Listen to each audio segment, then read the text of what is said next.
The very first step that you want to do is take your clay and tap the corners into a dome shape.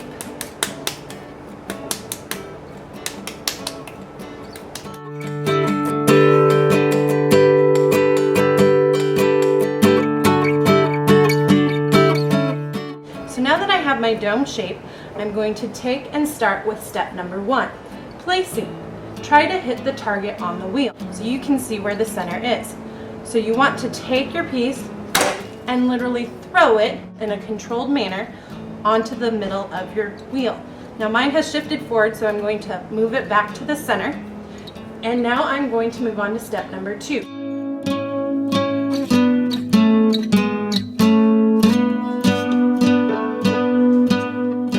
Forcing down. Apply pressure on top of the clay dome.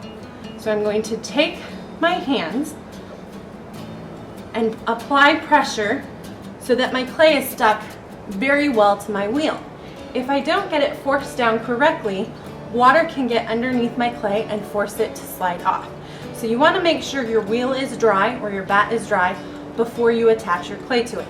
You also want to take your hands and press around the base of your clay to prevent water from getting underneath your clay. Once you have done these 2 steps, it's time to move on to step number 3.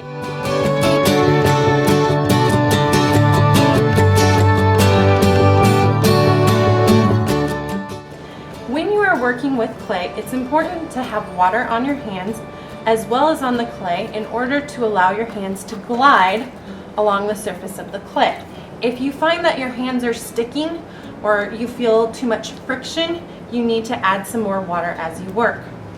So when I start with centering, I tend to like my wheel on high for a speed. For centering, you're going to lock your thumbs, so one inside the other. Your hand is going to be on the top. Since I'm right-handed, I like to have my right hand on the top of my dome. My other hand is going to be on the left side of the dome. My elbows are braced against my body, so that prevents my hands from moving all over the wheel. Next, I'm going to apply a good amount of pressure against the clay because I want to force the clay into the center of my wheel. If the clay doesn't end up in the center, my project could end up lopsided, or it could cause weak areas that will break as I work with it. The next step of centering, you're going to take both of your hands, place them on the outside of your clay, and you're going to press inwards. This is going to force all the clay to the middle. So if your clay is not in the center, this step helps to move it to the center so that you can get it in the middle of the wheel.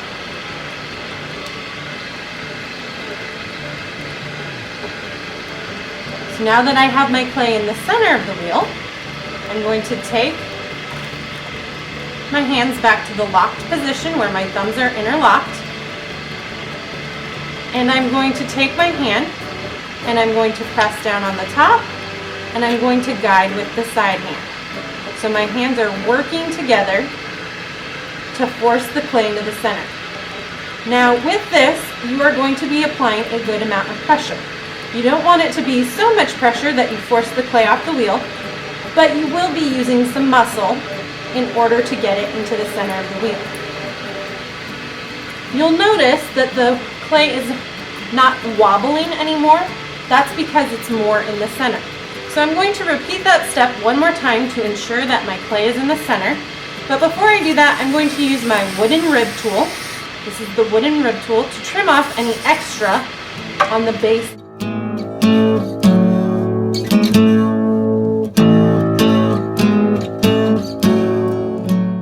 So now that I have my dome in the center of my wheel, I'm going to move on to opening.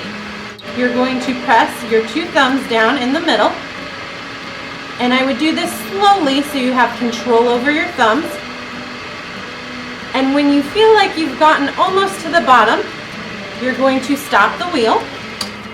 You're going to take your toothpick. You're going to press it in to the clay till you hit the wheel, the metal wheel, or the bat. You're going to use your fingers to pinch at the top of the clay So currently I have about a 1/2 inch of clay on the base of my piece. That's what we want. So I'm going to smooth over the hole.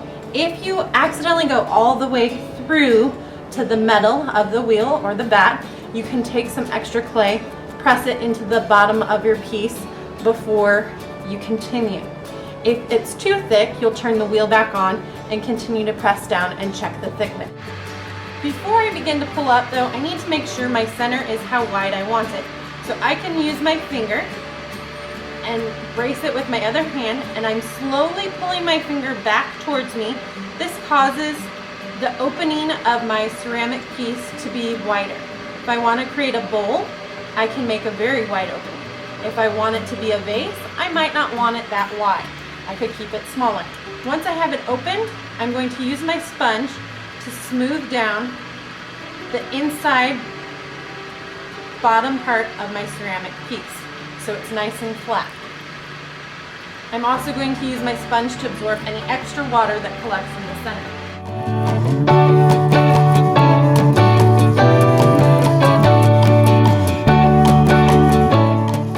Next, I'm going to pull up. So I want to make sure I have water on my fingers and on my piece. This time I'm going to work with my right hand on the outside. My left hand is only going to be guiding. The pressure is going to be coming from my right hand. So I'm going to use my fingers. Sometimes I only use 2 of my fingers. And I am slowly guiding the clay upwards. So the sides of your piece should begin to get taller when you are pulling up. I continue to use my fingers to pull up the sides of my clay piece.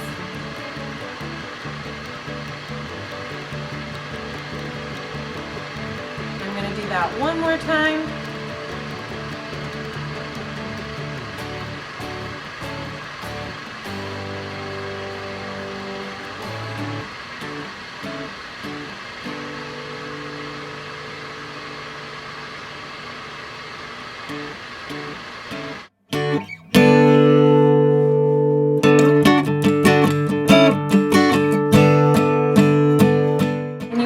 Sure that you have your hand braced and keep it in the same spot.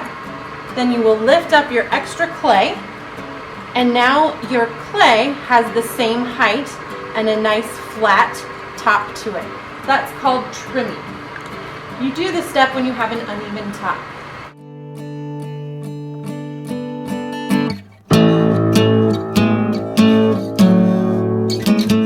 We are going to use our fingers to guide more clay up from the base to get the walls of our ceramic piece to be of an even thickness. If you have too much clay at the bottom of your piece, it can trap in extra moisture, which can cause problems when your piece is fired. So the next step that you want to do, it's very similar to pulling up. You're going to be applying pressure with your outside hand, and you are gently and slowly forcing the clay upwards. I'm keeping my fingers at the same spot. I don't want one higher or lower because that will throw off the sides of my ceramic piece. As I'm working, I notice that I have some extra clay at the base. I'm going to use my wooden rib to remove clay that I won't be using. And I'm going to press with my fingers at the base.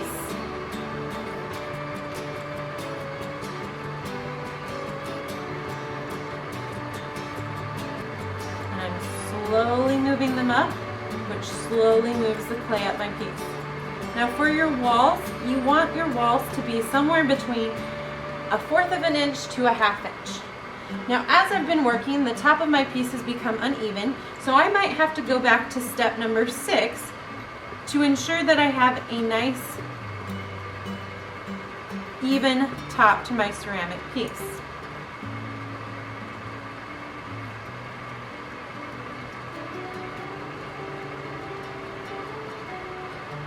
So again, I'm going to take my toothpick, I'm going to press it into the side of my piece, brace my hand to keep it in one spot, and I'm going to lift up the extra clay.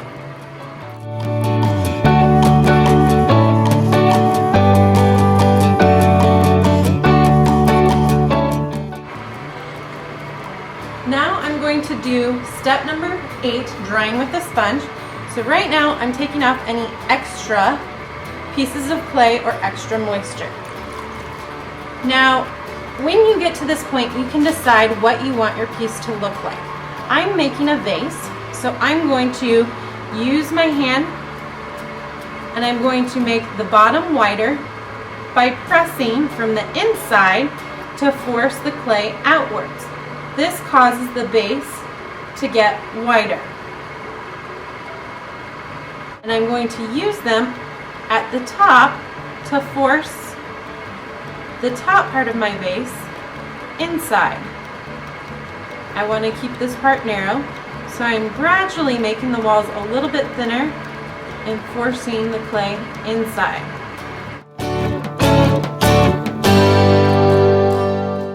So I'm using my fingers to guide the clay in the shape I want. Okay, this happens when part of your wall gets too weak. So this part of my clay became too thin, which caused the clay to collapse. So when this happens, you're going to use your toothpick, you're going to trim the top part off, and then you will use what you can of the remaining sculpture.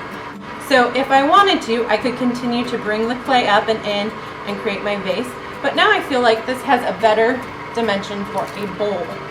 So I'm going to use my fingers and I'm going to force the clay out to create a wider bowl and to widen my opening. I want to have a lip to my bowl, so what I'm going to do is I'm going to use my fingers to brace and flatten the top part of my bowl.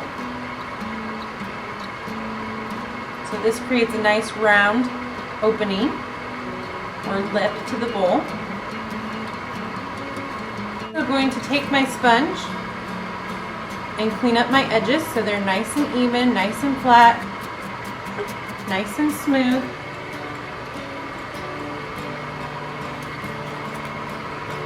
Okay, so now that I have my piece, I can add texture if I would like to. I'm going to add texture to the outside edge with my fork, pressing it into the surface to add texture along the edge.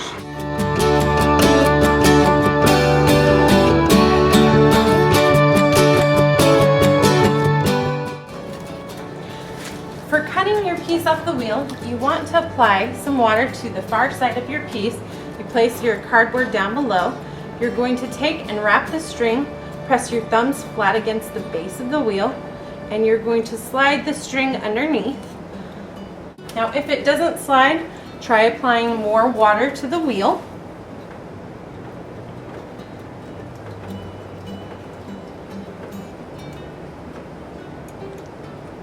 And slowly it should begin to slide forward.